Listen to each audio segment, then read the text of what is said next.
Welcome back to What the Flick. I'm Matt, that's Christy, Ben, and Alonso. Little known fact, we actually all completely hate each other, but it makes for a better show. But we are I do hate one of you. All the time. Can you sense the crackling chemistry? Right. The secret is Ben hates himself. That's really what it is. Oh. No. We all sit together at movies, though. right, We have fun. it's true. But again, for the public to see. We all share Ben's hatred Yes, for it's all himself.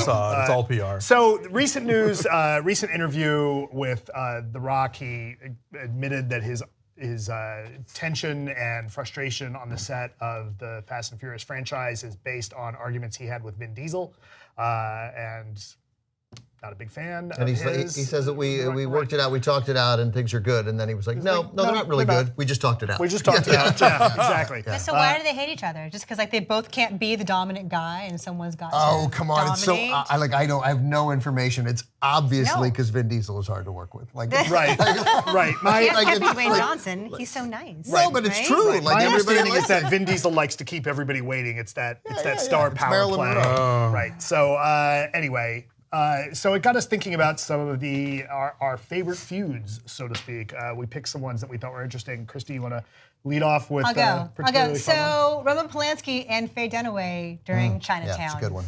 Ben's probably got a lot of stories about this. He could probably just take it away from here. But I just love the detail that he would not let her go to the bathroom on set. I mean, they were squabbling, and she's notorious for a certain kind of demeanor, I suppose, when you work with her. And she really wanted to go to the bathroom, and who wouldn't? And he wouldn't let her go. So she apparently peed in a cup, and she threw it at him. Ta-da! And then he called her the C word. Yeah, and there was something about hair. There was a hair out of place, and he plucked it out. Plucked it out of her Yeah. head without telling her that he was going to yank a hair. The light, which you would be angry if we touched your hair. We would never. Yeah, But the light was hitting one hair weirdly, so he yanked it out of her Yeah. head, and that made her angry. Well, I mean, of course it would make her angry. Right. It's also a degree of dominance, you know. Right. So Shouldn't he just she wouldn't. Have the stylist come and. I did a Right. 2.5-hour interview with Faye Dunaway. Okay. That turned Felt into like an a year. hour-long special. And she really wouldn't get into any of that stuff, even though some of it she wrote about in her book, Yeah. but she did not really want to address it. But it's clearly, so I don't know what's true. I always thought that the peeing in the glass and then throwing it in his face, that's too good a story to possibly. believe it? No, I don't believe that story. But I have no reason particularly not to, except that didn't happen. Every instinct I have is wanted to, talked about it, meant to, maybe peed in the cup and said, I'm going to throw this at him, and then they screamed at each other, and somebody was like, you're going to throw that cup of pee at him. You know? She does wear a lot of long skirts in that movie, so that might have been a challenge. I don't know. Peeing in the true. cup. Yes. Right. Where to take it into a wardrobe. There are right? handlers. That's There are right, yeah. handlers. Yeah. So you asked her about it, and she just She didn't want to talk about it. She was very specific. I think she did not want to discuss. She didn't want to discuss Mommy Dearest, which is why in the interview. Damn it. Oh my God! Why else? talk Why else? Yeah. But if she talked, the stuff she did talk about was incredibly interesting. But she was, she used the argument to some extent that was drudging up the past. What ended up being great about that interview. Wait, it was an why interview we're here. about her career, but you didn't want to dredge up the past? Yeah. Tanya Harding said that too. We can talk about the past.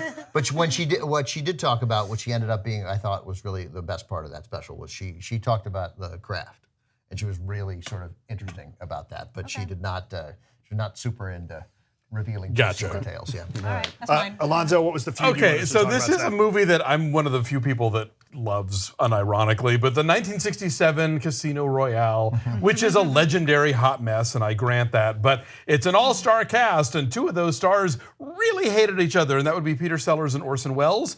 Orson Welles is playing Le Chiffre, and Peter Sellers is, I think, in this scene, a Baccarat expert who is pretending to be James Bond to play Baccarat with Le Chiffre and take his money, and it's very confusing. But anyway, they apparently despise each other so much that there's only one shot of the film where they're actually both in it, and the rest was just, they did them all separately.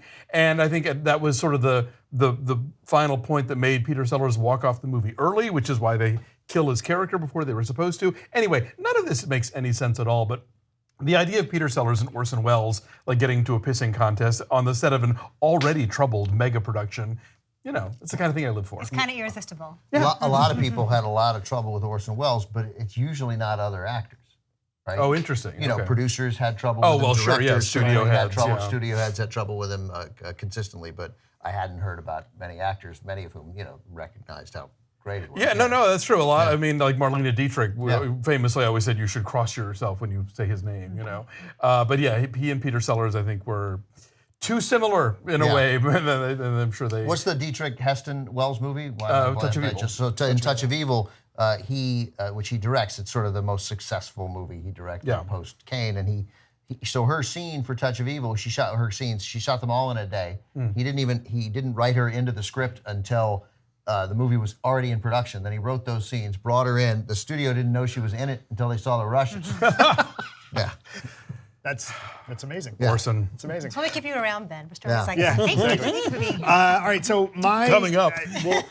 We'll to go with yours? Yeah, You wanna sure, hold yours? sure. So I gave a bunch. I mean, I love Henry Fonda, John Ford punching Henry Fonda and severing a 20-year friendship on Mr. Roberts, and they didn't really work together again. And even Fonda came to his funeral, but gave a talk. But even people were like, "Man, he still hates this guy." He threw a cup of pee on the Yeah, grave. that's right. Ford was a tough guy,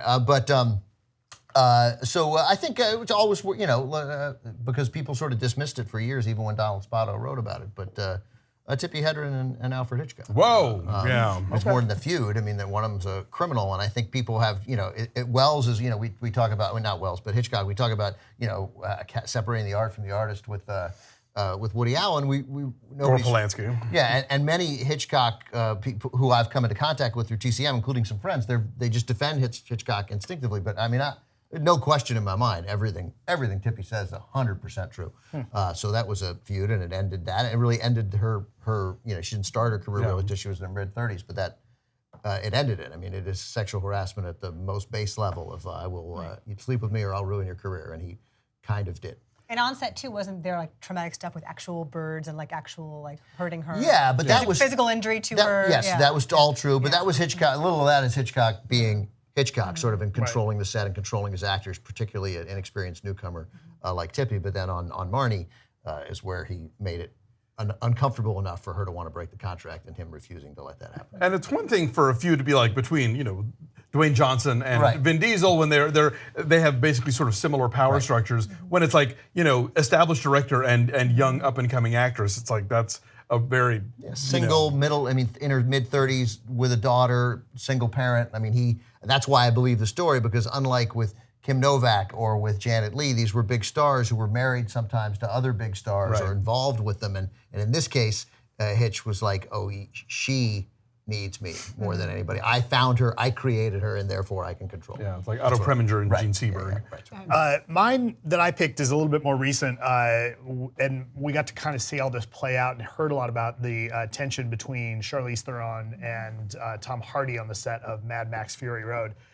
What it really kind of boiled down to a lot was that Hardy seemed to be doing this really kind of method thing that maybe nobody else was really doing on set to the way he was, and you kind of see that on screen. It's a weirder performance from him because she gives this great performance. I think it's still, it does work for the movie because he's really the outsider, but I'm fascinated, and this is a good example of when you have those differences in style show up on a movie. There's the famous story about Olivier and Dustin Hoffman, right? We'll try acting. Marathon Man, right? Yeah, Marathon Man, where Hoffman's up all night, and Olivia's like, "Well, just try." That's what Robert Duvall said about Daniel Day-Lewis too, while praising him. They weren't in it, but he was like, "Oh Jesus, I couldn't bear it to have somebody in character all day. Just learn your lines, say your lines." Get a drink at 5 o'clock. Right. Yeah.